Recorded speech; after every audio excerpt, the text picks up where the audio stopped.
G'day everybody and welcome to Andrew's Art and Models. Today I have somewhat of a long build video for you, and you'll see as you're watching it that I've cut out quite a fair bit of the construction. It's just one of those projects that just went on and on and on.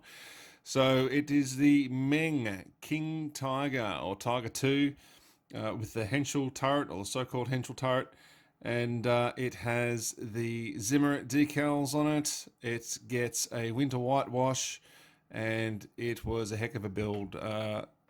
Loved it, loved every moment of it, except for this moment, as you can see here. So those of you that have watched my channel before know my thoughts on individual track links, and I'm sure there's plenty of you out there looking at going, you're doing it the wrong way, there's an easier way to do it. I'm sure there is.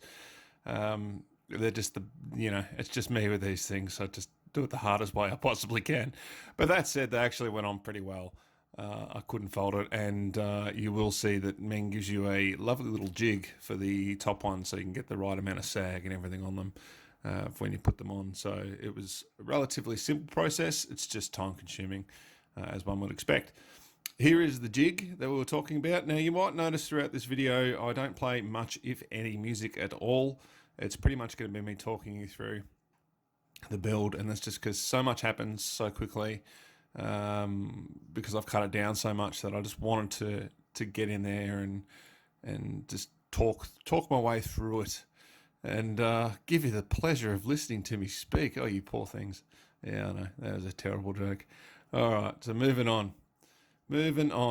Here we go. So placing the tracks in the jig, the opposite end and this end are both fairly soft as far as the Revel contactor goes. So I use that to glue it together, and it just, at the moment, it hasn't set properly, so I can mold them a little bit once I set them into the jig and get them in position, and it worked really, really well. And obviously that jig you can use on either side of the kit. So it's not just, for one side. You can see it's got 3 rows of holes for the teeth there, and that's just so you can set up either side. It was really well thought out. Now this kit, the one that I got, is external details. I believe there is an interior version of it. So you will see when I put the turret together a little bit later, I'm assembling some of the interior detail as well, it's part of the construction for the turret. But yeah, just look at me fuddle my way through this. It's terrible. Wait for it. Oh, he's got it. No. Yep. No.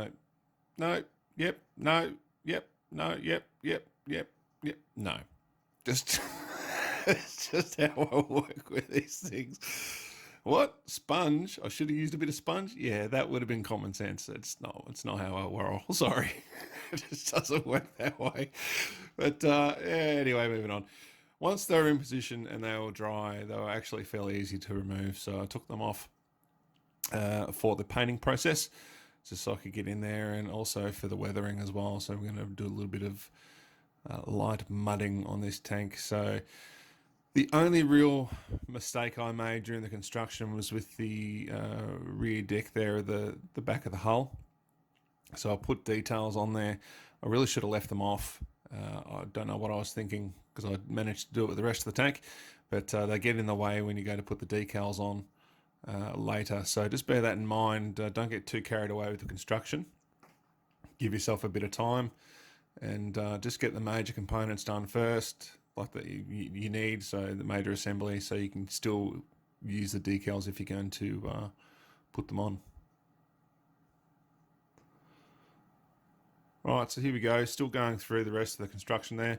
The kit went together beautifully. The only, the only parts issue that I had that was totally kit related was the rear of the turret there, the rear of the turret. The door just didn't want to sit quite right. Now, I said it's kit related. I think it was probably builder related. But I managed to get it sitting nice and flush. It was a bit tricky.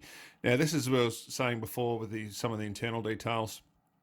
The turret design is quite unusual, and that's simply because you've got the internal and external, so you've got to put those together.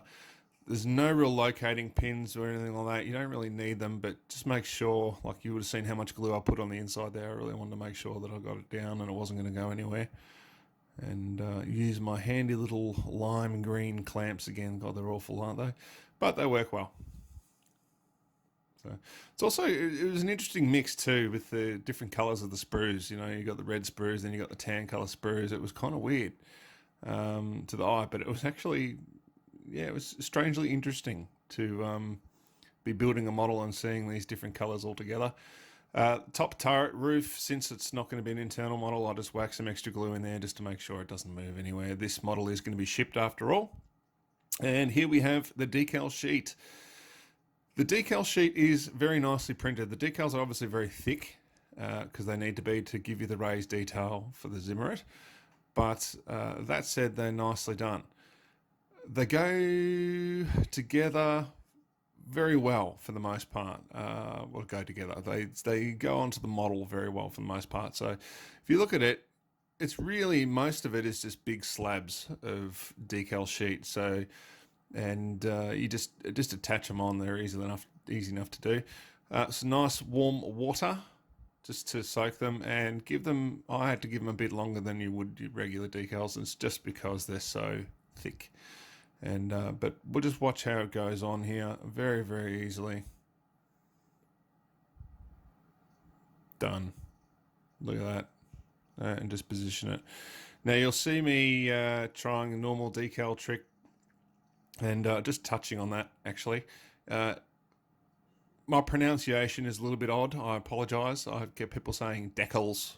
You need to say Decals, not decals, and it's just, yeah, it's just me. So if it bothers you, sorry. But leopard can't change its spots. It's how I am. So I just thought I'd mention that because I'm going to be saying it a lot in the next couple of minutes. So we cover that. But no, they go down fairly well. Mr. Mark software, I tried using that in vain. You'd probably want something a bit stronger, but at the same time, I'd be hesitant to put something a bit stronger on it because some of those setting solutions will slightly dissolve the decal. And I was worried with these that you'd lose the raised detail, so I didn't want to do it. So I tried Mr. Mark's off just to see if it helped me at all. It really made zero difference. The decals are just too thick on this, but they sit down very well anyway. All bar one, which we'll show you. You can see I don't even have any real issues on the rear, even though I made myself a bit of a headache by putting those external items on there, like the exhaust and whatnot. It's I still had a reasonably simple time of putting these on. Looks harder than what it is, it really does.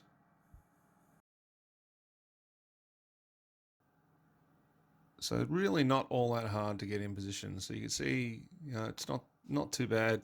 There are parts obviously there that are molded onto the piece, but yeah, see how I've made it just a little bit more difficult for myself than I needed to.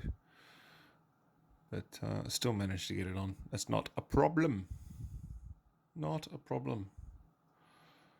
Now you'll notice during this video as well, the camera angle and the lighting change. I've actually I've had to move my workbench 3 times throughout this build, so it changes depending on which room it's in and what's set up, but it's not going anywhere now. From here on in, it's all staying in the same place, but you'll notice in the next couple of videos you'll see a similar thing. Right, so this was the only part with the decals that just did not want to work. They are just far too thick to be put on a curved surface like this. They just won't sit. It's that simple. I'm sure someone out there's managed to do it. I sure as heck couldn't get it anywhere near close. I decided after the first fit that I'd try making them a bit smaller. Maybe that'll make them a bit easier to sit down. Nope. Just flat out refused to move. And I just keep going and going, trying. I just can't get them to conform. Try Mr. Mark software again, try and give me a hand. Doesn't make any difference. And you can see even as small pieces, they just want to stay straight. I can't get them to sit. Now, one thing I considered trying, and you might ask yourself, why didn't you do it? is CA glue. Now, I didn't want to do it right on the front of the tank there. I mean, look at that. If it didn't work, then I was going to be having that stuck all over the front of the tank, and I just didn't want to try risking it. So I decided I'd use the good old Tamiya putty to replace that decal. So that was the only one that really gave me any grief, and it's just because the underlying shape below, or surface below, it's just the curvature of it. It just will not sit down.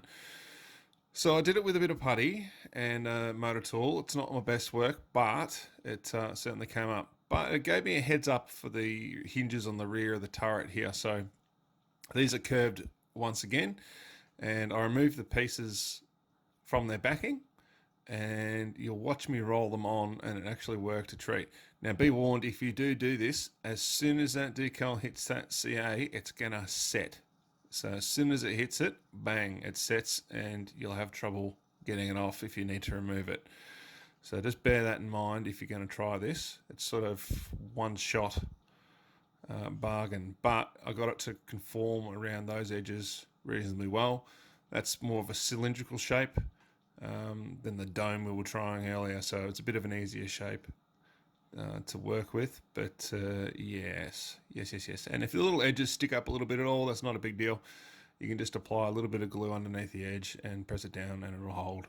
So that worked really well. I was quite impressed with that. Since we had the glue out, it was time to move on to some of the photo etch.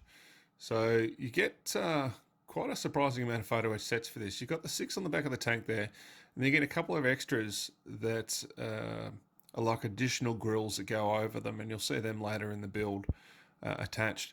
Now, yeah, I don't actually show you myself putting them on or anything like that, just because we're trying to speed it up, as we said before, because there's a lot of footage to go through. Barrel, so this is an Arbor aftermarket barrel, and I'll tell you what, I was really impressed.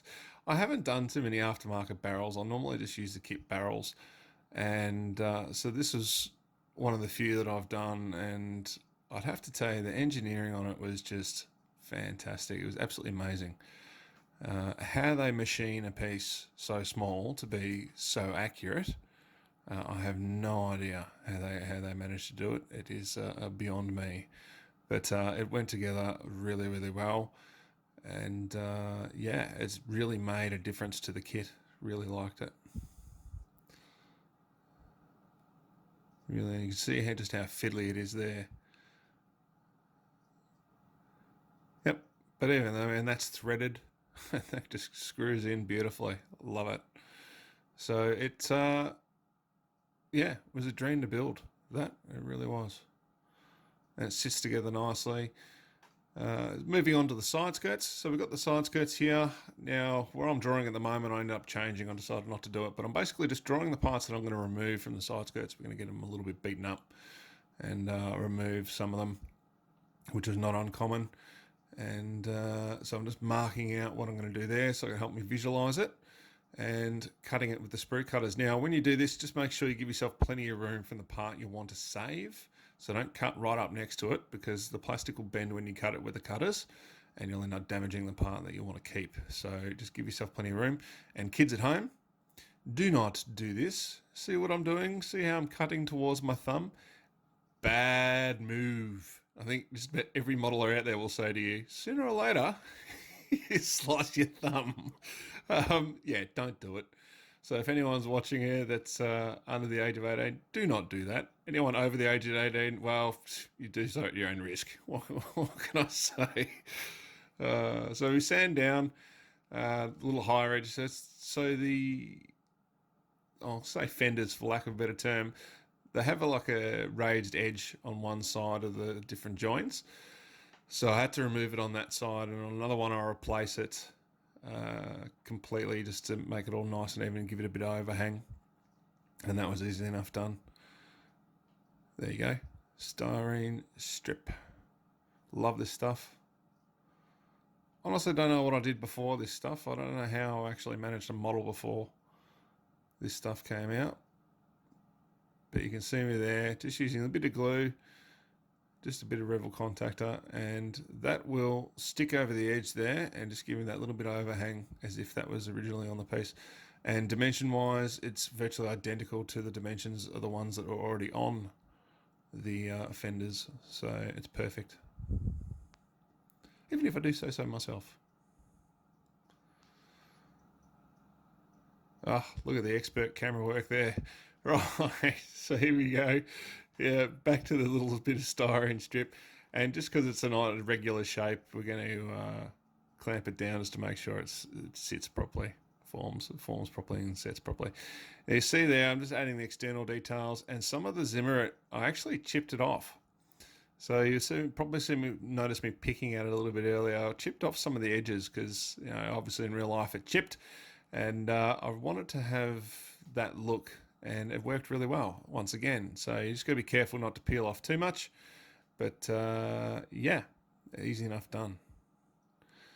Now it's a little motor tool, just replicating the Zimmerit on the front there. It's probably a little bit shallow on that. I should have done it a little bit harder than what I did, but overall, compared to what what it looked like without it, or with the decals, yeah, much better now. So a little bit of NATO black, finally getting onto the painting. A little bit of NATO black as pre-shade. Most of this you're not going to see once the model's painted. I just wanted to do it because it's habit and I enjoy doing it. So, but the model itself is going to get a 3-tone scheme plus the whitewash on top of that. So any pre-shading you do is pretty much going to be hidden. But I thought we'd give it a crack anyway.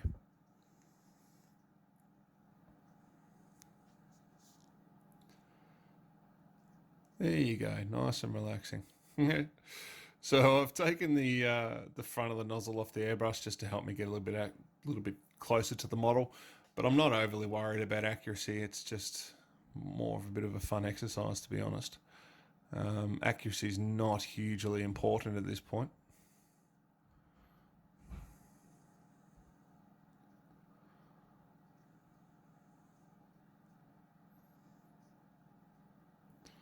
Around the turret again, you can see I've got my little empty Tamiya jar in there holding the turret up. I love using those. Very, very handy. Give the tracks a good coat the same colour, and I do the pre-shading on the road wheels and the drive sprocket and the return roller, so that all gets painted as well. You see I'm really careful about it. My fingers are changing colour.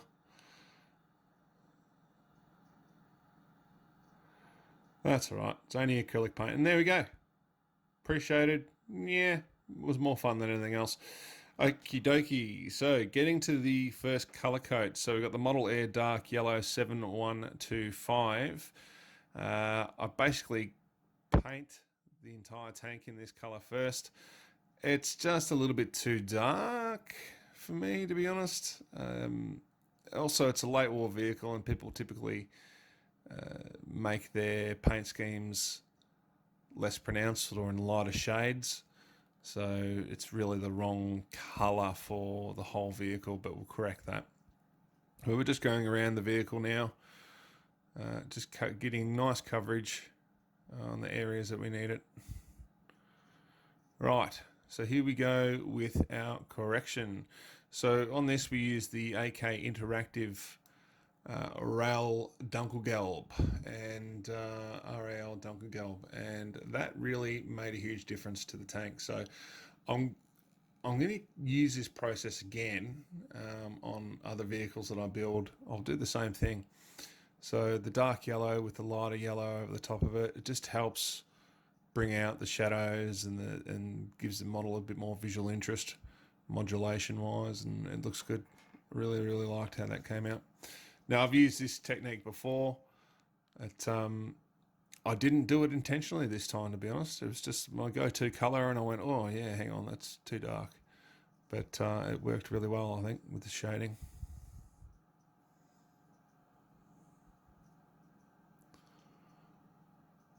Right, my standard trick. So using a bit of paper. Now, generally, you want to do this the other way around. So you're spraying not towards the edge of the mask. You're spraying over the edge of the mask, if that makes sense. So spraying from top to bottom as opposed to bottom to top, which is what I'm doing now. But it still works okay. You just got to be careful.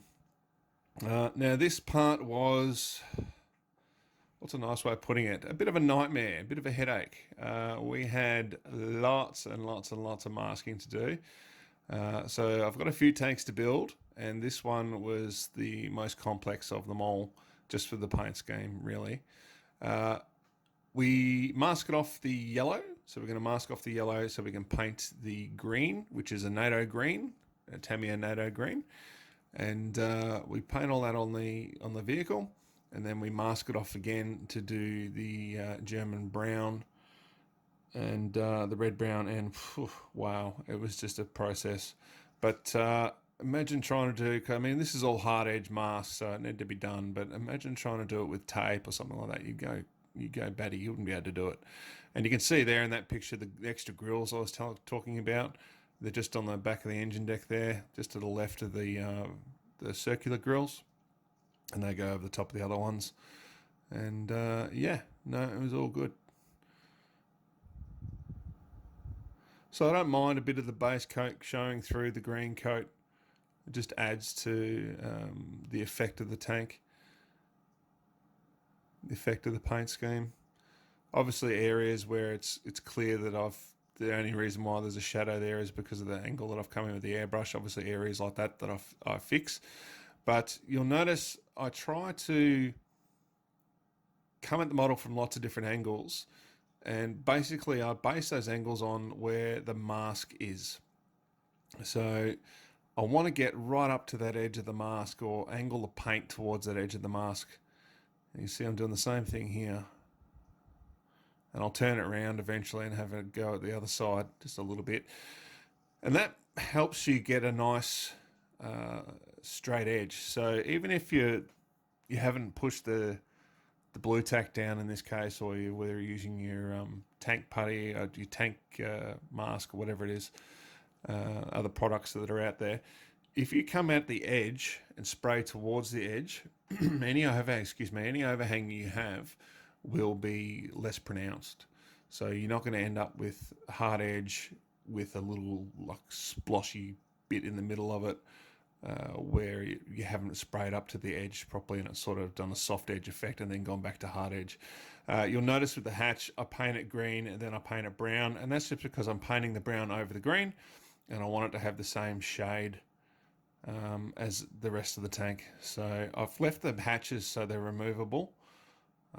Or openable on they can be openable. You think English is my first language? I tell you. So, so they can be in the open position. There we go. Get there in the end. In the open position. Just in case the owner of this new model wants to put some figures in it at some point. But yes. All looking good. Very happy with it. A little bit of splatter there, but it's not the end of the world. The paint's fairly thin, so that'll dry out and it'll all be good.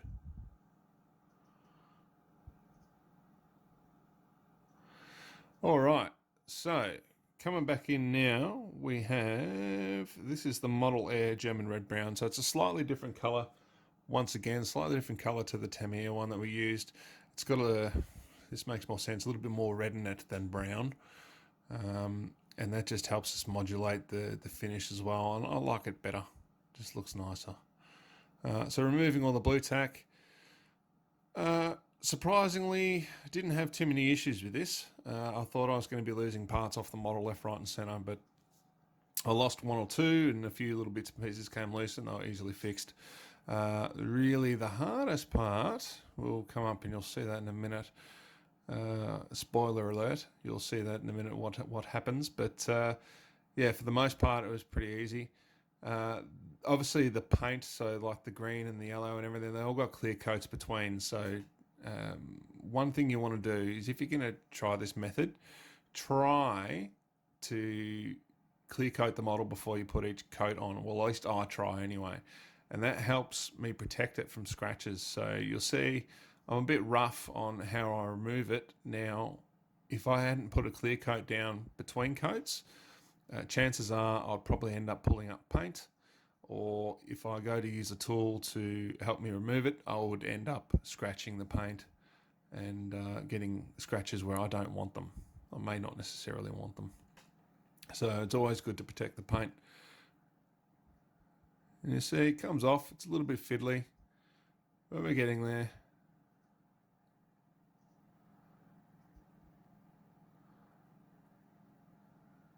And it was a bit of a fun process. You see him make one part loose. It was a fun process, a little bit tedious, but the effect I think is well worth it. It really came up well. I'll probably show you a bit too much of this because I just enjoyed doing it. Now, what is that? That is me removing a bit of the blue tack from the Zimmerit. So you can see there where it's come off. So it lifted up the Zimmerit, which I was really surprised at because, as I said, I had clear coats between coats. So that is 2 layers of paint on top of that decal plus 2 clear coats, so 4 coats, and then the brown, and it's still lifted up. So that surprised me a fair bit, but it's easy enough to fix. Just run a bit of super glue, as you would have seen me run on the super glue along the side there, and put it on. I didn't quite manage at that time, but fix it easy enough. And then I did the same thing on the front here. This was less disastrous because I wanted to chip some of this off anyway, so that actually helped me vary the chipping that I was going to do on the front here. And if you're careful, and I mean very careful, you can salvage it. So just watch here. Keep the piece, if you can, nice and flat against the board or against the table, whatever work surface you're working on, and just slowly lift and tease the blue tack off it, and it will come off. Didn't have an issue doing this, and I had to do it a few times on that underside. So when the underside came off, it was in, what was it, 3 or 4 different sections, and I had to do it for each one. So it's sort of a heart and throat moment because I was panicking about it, going, oh no, I'm going to wreck it. But it all came off really, really easily, and you can see the other bits there. See? Bang, done. Super glue again. Put the super glue down, put the pieces over the top, and away you go. Now, make sure, like a jigsaw puzzle, you work out which pieces go where first before you put the glue in, and put them down, because once you put the glue on and put them on, they're not coming off unless you destroy them, and you don't want to do that. Right, didn't have the same problem with the turret. It was just on the underside and the side of the hull there. So, not sure. Maybe it was possibly I just hadn't painted it well enough.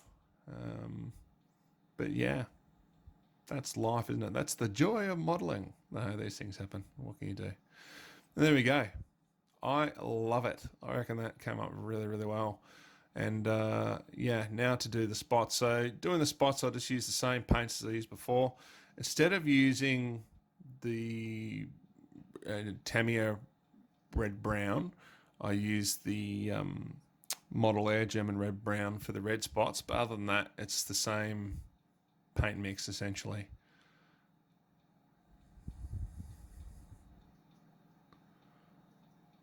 So it's coming up nicely, getting there.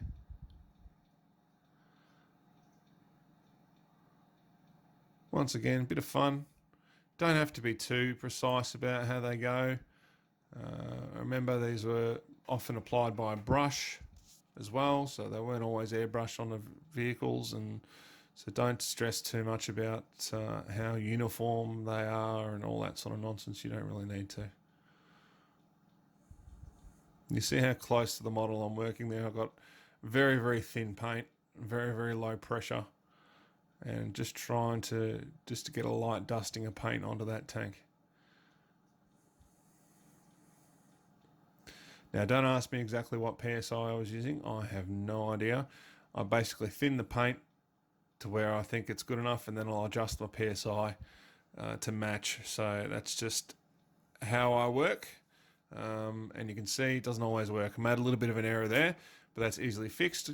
Cotton tip dabbed with some of the X28 thinner, and there you go, fixed. Easily done. You might notice some bubbles in my airbrush. I was having some flow issues and I couldn't figure out why. Well, blocked airbrush. So, but I'll eventually clear it. But there's a tip for you for airbrushing. If you get the bubbles coming up in your paint, you've got a little blockage in there somewhere. And it's just the air blowing back through into the paint pot.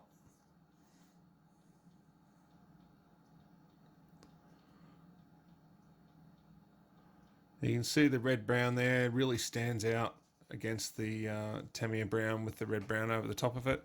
So it is a bit different. And then we use the Mr. Hobby colour to paint all the tools and everything on the side. Love that paper backing trick. I can't remember where I read that or saw that, but whoever did it was a genius. So much easier. I don't have to worry about painting the models anymore with the stowage on there.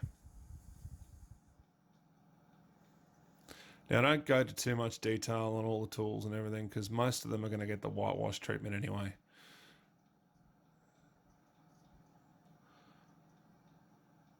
And that said, what do? I start painting the handle on the axe. That's all right. I'll do the hammer as well on the other side. But they get a lot of chipping treatment, so it actually comes up really nice after they've been chipped. Decals over the Zimmerit. So the kit decals are okay. I don't mind them, but with the Zimmerit down, it's just too uneven and I couldn't get them to sit properly. So I went, right, I'm not even going to waste my time with that. Just took them straight off and I had a painting mask there. I'm like, yep, let's set up the painting mask. So I set up my first line just so I knew what height I needed it at and then worked it from there. Taped it down so it was nice and flush with the surface. So you want it as flat up against the surface. If you haven't done this before, you want it as close to the surface as you can get so you don't get underspray underneath the painting mask and wreck it. Now, if I was to spray it now, that's precisely what I would get. I'd get it incoming at the sides between the 2 and the 3 and the 3 and the 1. And there we go. Fixed. So we've fixed that little issue there. And then we spray over them.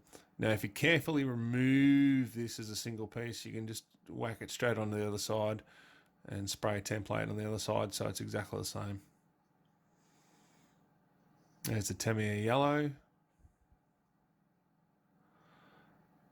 And it's kind of deceiving. It was because you're spraying light on the dark and it's not a translucent color. It's kind of deceiving how bright I was doing it. When you're looking at it going, oh, I haven't got good coverage on that. And then you pull the mask off and then there you go. So it was a lot brighter than what I was expecting. Come on nicely.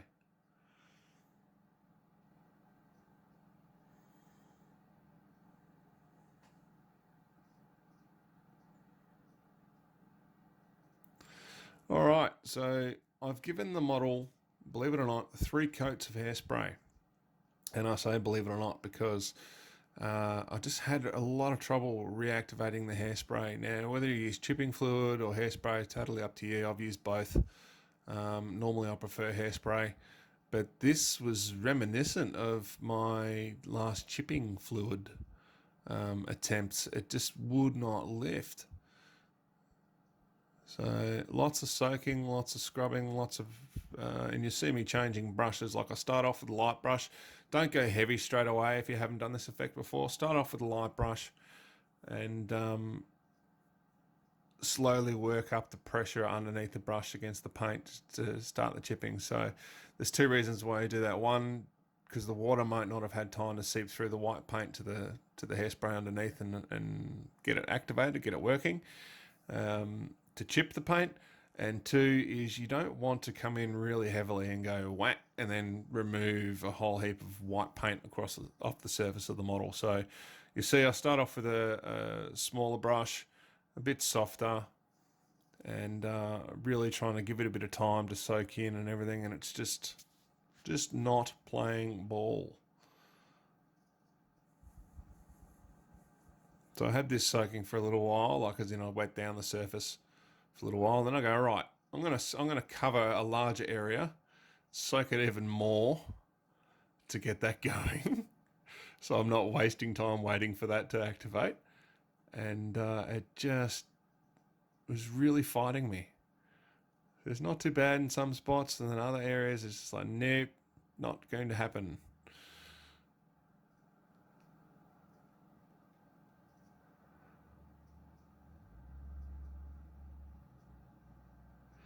So now before, when I've done the hairspray technique, that would have been too much.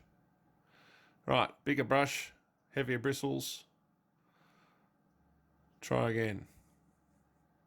Still struggling with it.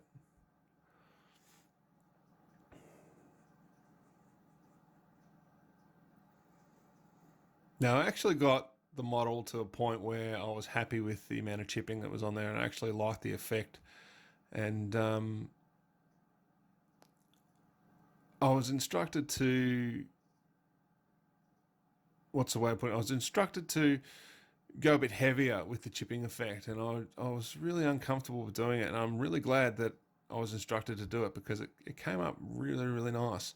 I like it, and it's not something I would probably have done myself, so it was nice to have that other little voice going, no, do this, try that and see how it goes, and it came up beautiful. But you'll see I'm just scratching it here. Now you can use a toothpick, you can use, in this case I'm using some tweezers, and but I'll get out the toothbrush because there's really hard bristles on it, and just attack the surface. So I went and bought one of the hardest toothbrush bristle things I could find, and then just attacked it just to wear it down. But it's just, see how it's just not lifting.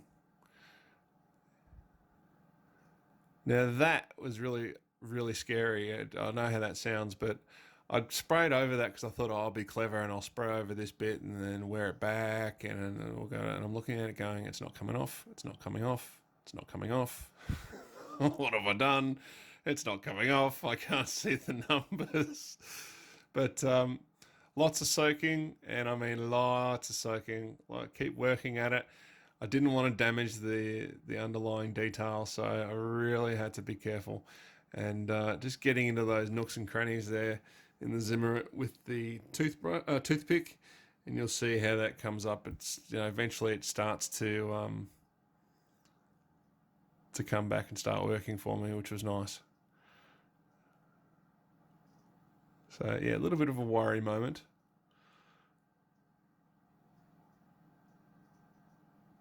Not too bad, and I'll work at it a bit more. And this is where I've gone, right, that's it. Nope, getting more pressure, more brushes, more bristles rather. I need to really work this back. And you can see it's making a difference. See, it's working quite well on the fenders there.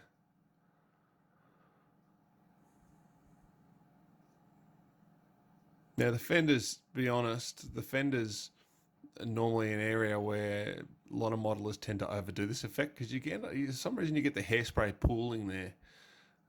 I've noticed, so it's easy to overdo it. But you see, I'm just flicking paint and stuff everywhere, just trying to chip this back. But I'm doing it and I'm going, oh, I don't like this. I'm not comfortable with this. And I very foolishly break a little piece off the kit here, but it's all right. I found it. The carpet, yeah, there you go. Just pointed to which one I broke. And yeah, found it and managed to fix that later, and you couldn't tell now.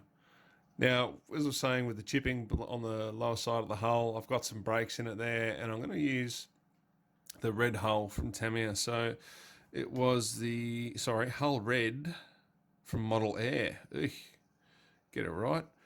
And that was, put on there just to replicate the red primer underneath the main coat of paint. So, make it look like it had been chipped back. It's gone all the way back to the paintwork, to the lower primer work. And we did the similar thing on the sides here.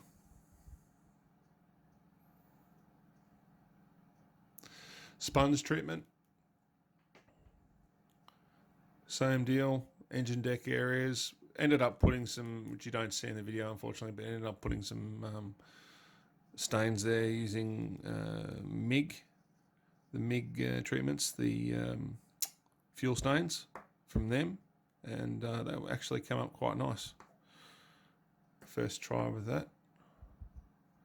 Did a few with the Tamiya black panel liner as well, which is my normal method.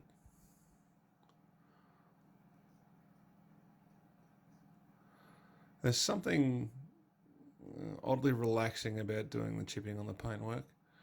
It's I don't know. It's good to it's enjoyable to see how it all comes up. And you know, I hadn't forgotten about them. Road wheels. So the road wheels all get a chipping treatment. Now the outer road wheels have been whitewashed, so they've got to whitewash the inner road wheels stay yellow. Then once all this is done, I gave it another clear coat and moved on to the washes. So the clear coat in this case was not done with an enamel, it was done with an acrylic. So often I'll use the Tamiya Clear in their lacquer range, sorry, not enamel. And but for this stage, because I'm going to be using enamels with the wash at the end, or with a pin wash at the end in the weathering process, it's done with an acrylic.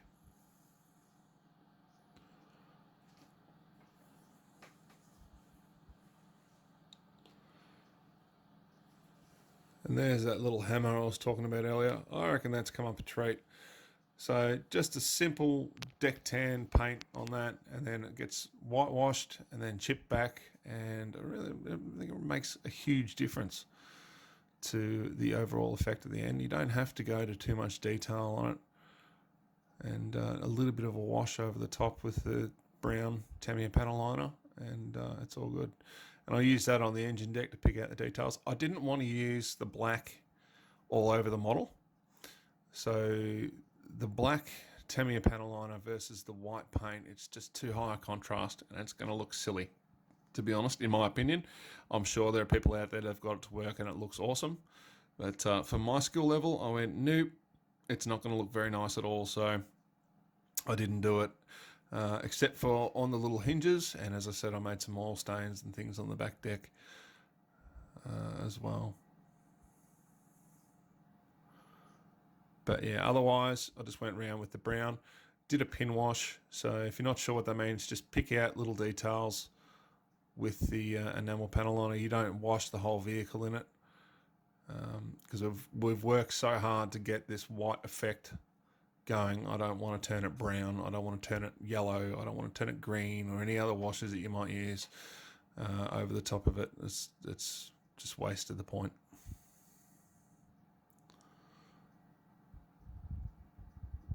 Now you've noticed too on the fenders, I've removed them at this point. So once the overall painting's done, so we've gotten the paint job pretty much finished. I weathered the fenders and everything as well, but I need to remove them just to more easily get the tracks and running gear back on. So I've taken them off, and we just attach those a little bit later with some super glue. And yeah, you couldn't tell that they've been removed. They look perfect. So, but yeah, just to keep them on there while we're doing the painting. Now these cop probably the heaviest pin wash out of all the parts, because I want to dirty these up a bit. So these and the road wheels cop the worst treatment.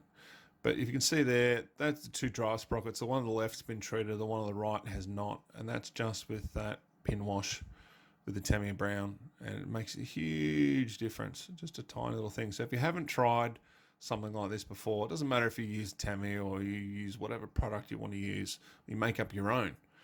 You know, from an acrylic or an enamel, doesn't matter. Make up whatever you want. Give it a try. It is certainly worth it in the end. Especially these little high detail areas, it just makes it all stand out so well. And don't forget, modelers, to do the back teeth as well on the sprockets and the back of the road wheels. Especially if you're going to put it in a competition, because the judges will check.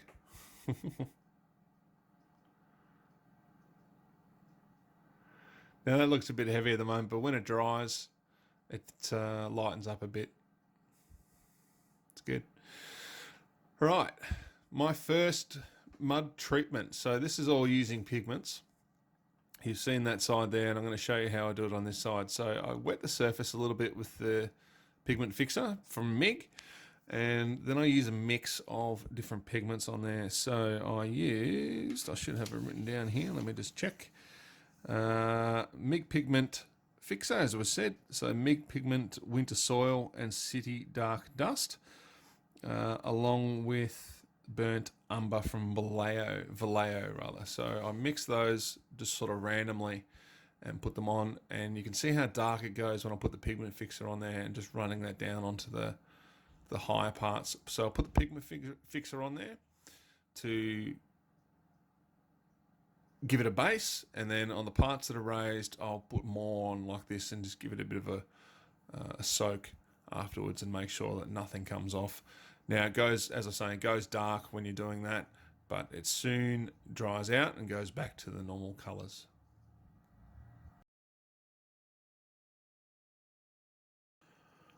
Right, and here we're going to do the wet treatment on the tracks, because I really want to get the mud in between the grooves of the track. So we pre-wet that very, very heavily, and then brush it straight into the crevice. So both tracks get that treatment on both sides. It took a while, but it came out really, really well. My standard pencil chipping method. So all the edges that are being in contact with the track get the same treatment as in this case I believe it's an 8B pencil, but any 6B, 2B, 4B, 5B or not to be will sorry, I had to throw that in there. Terrible, I know, sorry, my bad, I gotta stop trying to be funny. We'll do the trick quite nicely.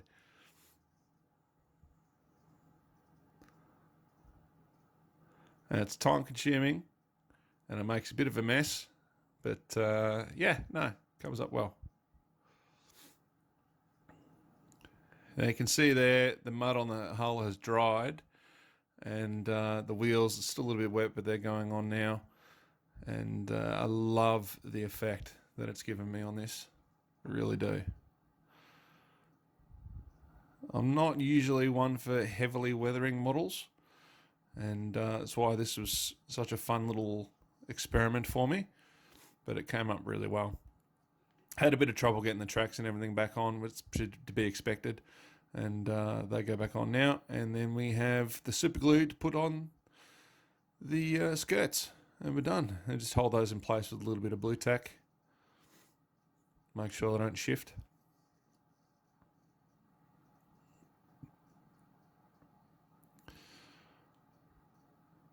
Very handy little tool, the blue tack.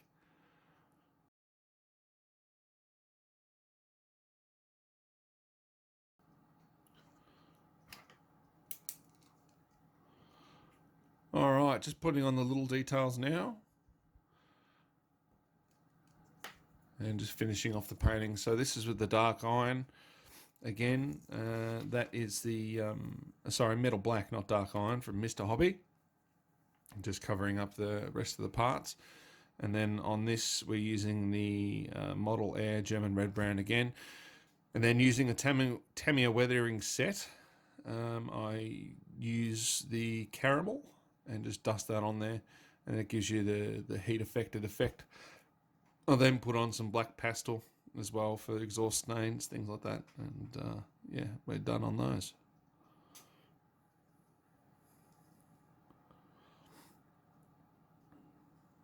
That's the Mr. Hobby metal color brass 219.